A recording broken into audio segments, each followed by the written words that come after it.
Posted by you/glitteringmale117. I'm 33 and have 2 kids, 12 and 8.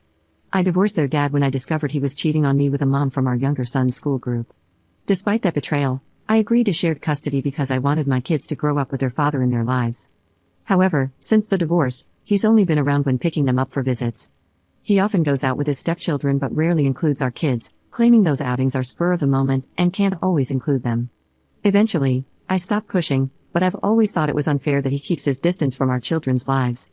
Recently, I decided to upgrade my older son's computer, and he asked if we could give his old one to his cousin, my brother's son. My brother has been a huge support for my kids. He's always available to take them to their school events when I can't and often takes them out to the park or on trips when I'm busy. My ex, on the other hand, is rarely available for them. Anytime I ask him to help with an activity, he has an excuse: he's out of town or swamped with work. Ironically, though, whenever his stepkids need something, he's there. Once, he even argued with the stepkid's father at a school event, saying he had the right to be there. When my ex found out I gave the computer to my nephew, he got upset. He complained that if I had money to spare on a gift like that, I should have forgiven the 2 months of child support he'd missed since his finances were tight with a new baby. He said that if I could give away a computer, I should have gifted it to either his kids or his stepkids, who share just one computer among the 3 of them. I told him my finances were none of his business, and that I owed nothing to his stepchildren. Then his wife jumped into the conversation, telling me I'm spoiling my son by giving him a new computer and that I'm being petty for letting my son bring it to their house, and saying that I just wanted him to show it off in front of his step-siblings. I told her she had no right to speak to me that way or question my decisions. I said that I allow my kids to see their father so they can grow up with him in their lives, not so she can interfere with how I parent. My ex was offended, but I told him this whole situation could have been avoided if his wife hadn't inserted herself where she doesn't belong. After that, things seemed to calm down until last week. I went to pick up the kids, and my ex was visibly upset. He explained that he tried reading a bedtime story to our youngest.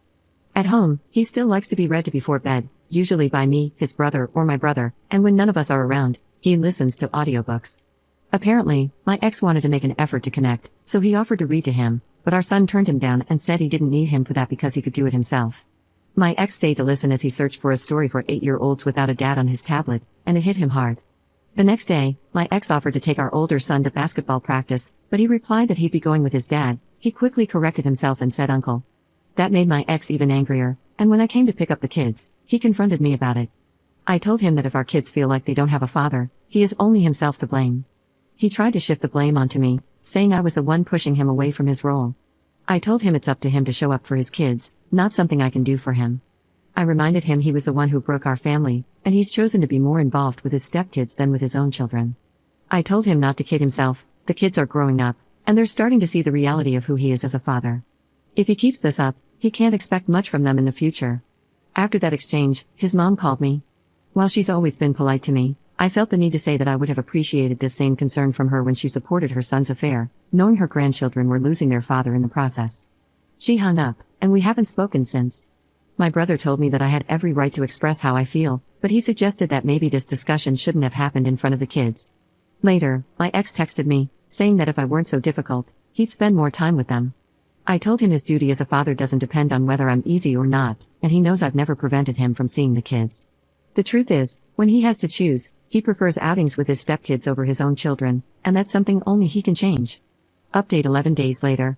These past days have been a bit unusual. First, I want to thank all of you. I didn't expect to receive so much advice, and I never thought this app would be so useful. It's not very popular in my country. Now, back to the topic. My ex sent me messages saying he wanted to resolve things, stop arguing, and talk to me. I agreed. He came to my house, and we didn't beat around the bush, we went straight to the point. He asked me if I really thought he was a bad father. I replied that, looking back now, I never would have chosen him to be the father of my children. He said it wasn't easy for him, and I answered that it wasn't easy for me either because I take on both his role and mine. He told me he couldn't leave his stepchildren without a father because he had already broken their family, and I replied that he had left his own children without a father. He started crying and told me it was my fault, saying that when the infidelity happened, I refused to forgive him or go to couples therapy. To that, I unloaded many things that were going through my mind. I'll admit they weren't kind, but none of them were lies. He asked me if, given his current state, I didn't feel sorry for him, and I said no. He told me he didn't think I could be so cruel, and I replied that when I changed jobs, pulled my kids out of school 2 months before the end of the term, moved houses, and watched him disappoint our kids over and over again, Any empathy I might have felt turned into apathy. He left after that. His mother called me and said she knew what I had told her son, that he hadn't stopped crying, and that she didn't understand how I could carry so much hatred to hurt her son like that. She said I should just get over it. I answered, with all due respect, what I said wasn't out of hatred but out of truth. If your son is crying, it's because he's finally facing the consequences of his actions. Maybe instead of worrying about how he feels now, you should have taught him to take responsibility and treat people with respect. She said I didn't know what it was like to feel a mother's love and see a child suffer, and I replied that I did understand because I have 2 children who cry over a living father. 2 children who see their dad being a father to other kids when he doesn't have time to be their father. She said he was sorry, and I told her not to put words in his mouth and to stop calling me about anything related to her son. I hung up. I wanted to cry so badly, but I'm a damned mother, and I don't have time for that. I want my kids to feel safe, loved, and strong enough not to need anyone, not even me, to be themselves. Last Thursday, I took my kids to their cousin's birthday party, hosted by my ex-sister-in-law. I still have a good relationship with her. She was the one who told me about the infidelity and that her mother was already encouraging it. My ex showed up alone and irritated. My kids kept their distance from him. They kissed his hand but then ignored him completely.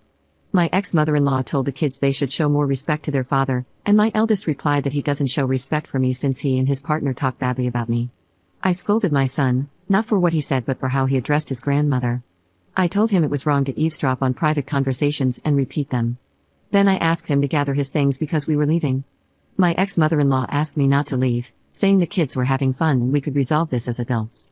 She asked my ex what he had said, and he claimed not to remember. I told her I didn't care, and she said we should be good parents. I replied that to be good parents, you need to be good people first. My ex was getting agitated. My ex-mother-in-law asked why we couldn't have a civilized co-parenting relationship. I told her everything I've mentioned here about his free will to see the kids and how the second custody agreement isn't working since he only sees them some weekends. My ex didn't want to discuss it and said he had too many kids at home. My ex-mother-in-law told him the only kids who should feel comfortable are his, and the comfort of the others should be provided by their biological father. My ex wanted to end the conversation because his mother was scolding him for being a careless father. He also said it was my fault. I asked him to clarify how it was my fault. You can see the kids whenever you want, what more do you want? He started yelling, saying I was only being petty because I didn't really need the money since I earned more than him and had fewer kids to feed. I told him I wouldn't continue the conversation and that I'd show him what being uncivilized looks like by filing for the overdue child support payments. His mother asked what I meant by overdue payments. I explained that he was 3 months behind. She was furious, slapped him, and demanded to know what he had done with the money for his children. He answered, I couldn't let stepson's name miss out on attending the same school as my son. I didn't want him to feel inferior. My ex-mother-in-law said she couldn't believe it, and they started arguing. Regardless, I left. For context, my youngest son attends a private school, and my ex pays for his stepson to attend the same school. Yesterday, my ex-mother-in-law came over and said she would pay the overdue fees. She brought the money in cash. I knew my ex would be furious. Here's some context, my ex-mother-in-law doesn't work, doesn't own anything herself, and lives with my ex-sister-in-law. However, she does have significant savings from her inheritance. If she pays the tuition, my ex knows there won't be much left for him when she passes, even though she's still healthy. He's been asking her for years to invest some of that money in his business ideas, but she's always refused. My ex's retaliation was not picking up the kids this weekend. Yesterday, my ex-sister-in-law called me.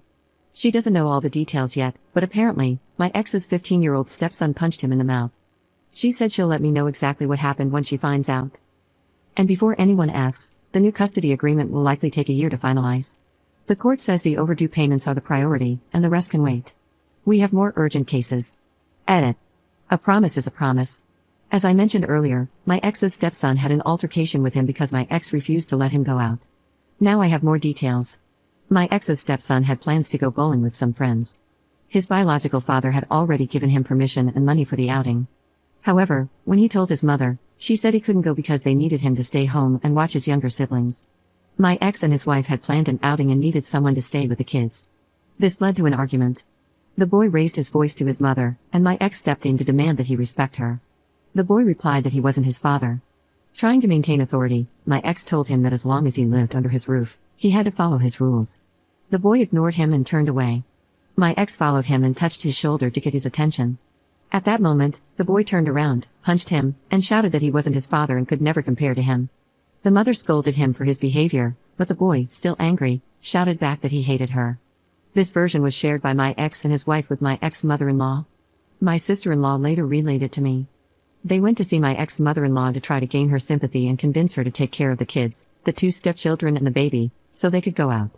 However, my ex-mother-in-law told them she would not take care of the children.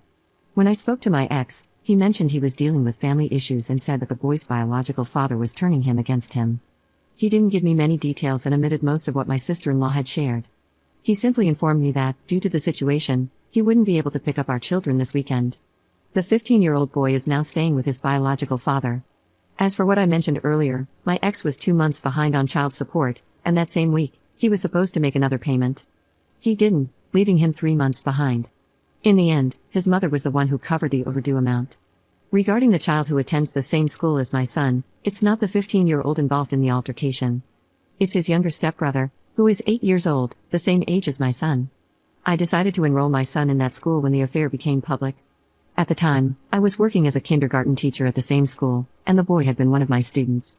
We all knew each other, and to protect my children from rumors, I transferred them to a private school. This happened 2 months before the school year ended. Thanks to the circumstances and the support of some kind people, we managed to get them admitted. Up in the comments. When the infidelity occurred, I was an elementary school teacher pursuing a master's degree. Now, I am a secondary school teacher working in a government institution.